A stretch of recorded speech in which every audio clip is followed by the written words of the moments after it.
مرحبا.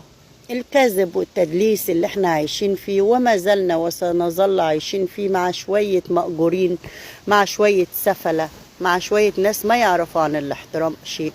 طلع واحدة دون ذكر اسمها النهاردة على لايف واحد وتدعي وتقسم بالله انها القضية اتقفلت، وبتكذب كذب الإبل. أنا مش عارفة الناس دي عندها قدرة على الكذب ده إزاي. أنت جبتي منين وعندها ورقة إن القضية اتقفلت؟ وإيه الفرحة اللي فيكي قوي دي عشان خاطر إن القضية لو اتقفلت اتقفلت؟ ايه الفرحة اللي فيكي قوي دي؟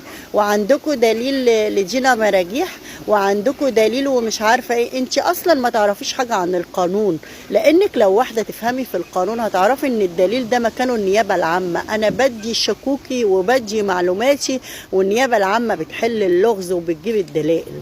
دي نمرة واحد. نمرة اتنين، انتوا عندكوا دليل لرمي المحصنات. هو احنا عايزين 4 شهود. اي محصنات واي 4 شهود؟ وحد طلع قال لي سيادتك احنا شفنا الاتنين دول قاعدين في سرير واحد. انت هبله ولا عبيطه ولا مش عارفه تتكلمي؟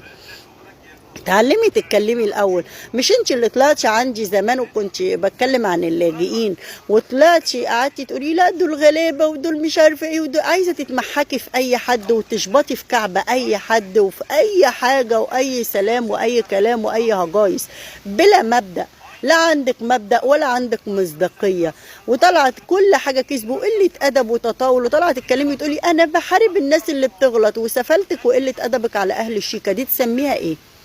أصلا أنا عينتك دي في منها كتير. ده كانت في واحدة زمان برضو مسمية نفسها الإعلامية داخلة معايا في حرب على اللاجئين اكتر من سنة وبعدين اختفت، ولما جت ترجع دورت على اسماء بتتكلم في ايه وراحت اتكلمت في اللي اسماء بتتكلم فيه من غير مبدأ. طب ما انت راجعه بعد اكتر من 6-7 شهور، ما تجيبي لك محتوى وتجيبي لك موضوع وتفتحيه. اشمعنى الموضوع اللي اسماء بتتكلم فيه؟ عيناتكم دي كتير اللي هي بتشبط في كعب اي حد زيكم، زي حلاوتهم المخبر اللي دايره عماله تقول انا باخد فيديوهاتكم واديها للنيابه العامه، وكأن فيديوهاتنا بتستخبى تحت السلم. زي التانيه اللي طالعه تنتقد مروه وهي اصلا بتدور لها على 100 نقطه ورايحه مع الرايح وراجعه مع الراجع، ما بنشوفهاش غير لما الموضوع يخلص. فامثالكم كتير. خلوا عندكم مبادئ، خلي عندكم كرامه. الإنسان لما بيبقى عنده مبدأ يعني هي الشرف، المبادئ هي الشرف. معدوم المبدأ معدوم الشرف. فما ما تطلعيش تنتقد الآخرين وانت أصلا محتاجة اللي ينتقدك. انتقدي نفسك الأول وبعدين بلاش كذب. كفاية كذب. هيبقى شكلك عامل ازاي قدام الناس لما الناس تطلع تلاقي ان القضية تتفاجئي بمفاجأة جايالك